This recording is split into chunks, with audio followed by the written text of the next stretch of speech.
દોસ્તો, welcome to my YouTube channel Gujarati mentor. મિત્રો, આજે આપણે વાત કરીશું પ્રધાનમંત્રી ઇન્ટર્નશિપ યોજના વિશે. આ યોજનામાં કોણ કોણ અરજદાર અરજી કરી શકે અને કોણ કોણ શું લાભ છે એના, શું એની કાર્યવાહી છે, તમામ ડિટેલ આપણે જોઈશું.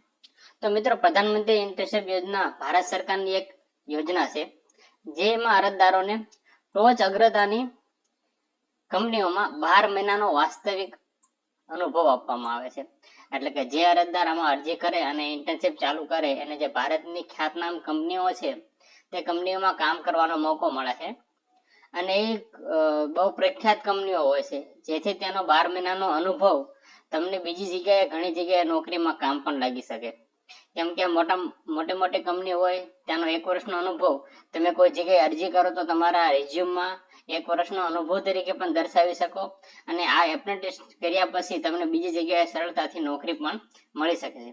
તે પહેલા મિત્રો જણાવી દઉં કે જો તમે અમારી યુટ્યુબ ચેનલ ઉપર નવા હોય તો ચેનલને સબસ્ક્રાઇબ કરી દેજો અને વિડીયો ગમે તો વિડીયોને લાઇક કરી દેજો.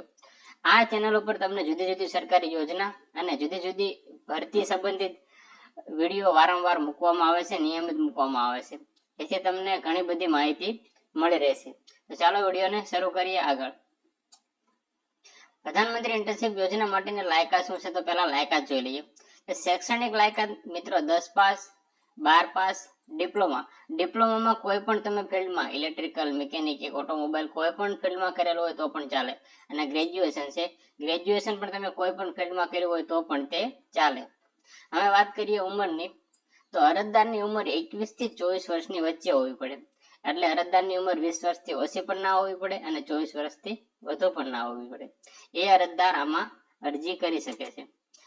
એક બીજી અગત્યની વાત છે કે પરિવારની આવક. તો પરિવારના કોઈ પણ સભ્યની આવક 8 લાખ રૂપિયા, 8 લાખથી વધુ વાર્ષિક ન હોવી જોઈએ. એટલે કોઈ અરજદાર ઇન્ટર્નશિપમાં અરજી કરવા માંગતા હોય પરંતુ એના પરિવારના કોઈ સભ્યની આવક 8 લાખથી વધુ ન હોવી પડે. જો 8 લાખથી વધુ હોય તો તમે અરજી કરી શકતા નથી.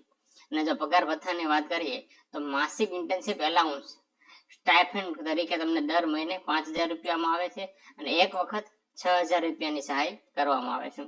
હવે વાત કરીએ તો કે કોઈ અરજદારને એપ્રેન્ટિસ કરવું છે તો એની અરજી કઈ રીતે કરે, શું ઓનલાઈન પ્રોસેસ, ઓફલાઈન પ્રોસેસ, તેની પણ સંપૂર્ણ આપણે વાત કરીએ. તો મિત્રો, આની સંપૂર્ણ પ્રોસેસ ઓનલાઈન છે, ઓફલાઈન કોઈ પણ પ્રકારની પ્રોસેસ થતી નથી. ઓનલાઈન કરવા માટે તમને અહીંયા રજીસ્ટ્રેશન લિંક આપેલી છે. આ લિંક ઉપરથી તમે રજીસ્ટ્રેશન કરવાનું રહેશે અને આગળની પ્રોસેસ ત્યાં જ કરવાની રહેશે. ઓફલાઈન કોઈ પણ પ્રકારની પ્રોસેસ થતી નથી. બીજી વાત કે જો તમે ફોર્મ ભરવામાં અથવા કાંઈ તમને તકલીફ પડે અથવા વધુ માહિતી માટે તેમાં હેલ્પલાઇન નંબર છે, હેલ્પલાઇન નંબર ઉપર પણ તમે કોલ કરીને કોઈ પણ પ્રકારની માહિતી મેળવી શકો છો. મિત્રો, તમને વિડીયો કેવો લાગ્યો કોમેન્ટ કરીને જણાવજો, અથવા વધુ માહિતી જોતી હોય તો પણ કોમેન્ટ કરજો, તો તેના રિલેટેડ હું બીજો વિડીયો બનાવીશ. અને જો વિડીયો ગમ્યો હોય તો ખાસ કરીને વિડીયોને લાઇક કરજો અને ચેનલને સબસ્ક્રાઇબ કરજો. મિત્રો, ઘણી મહેનત કરીને અમે વિડીયો બનાવતા હોય તો તમારી એક લાઇક અને સબસ્ક્રાઇબ અમારી માટે મોટિવેશનલ સાબિત થતું હોય છે. ધન્યવાદ મિત્રો.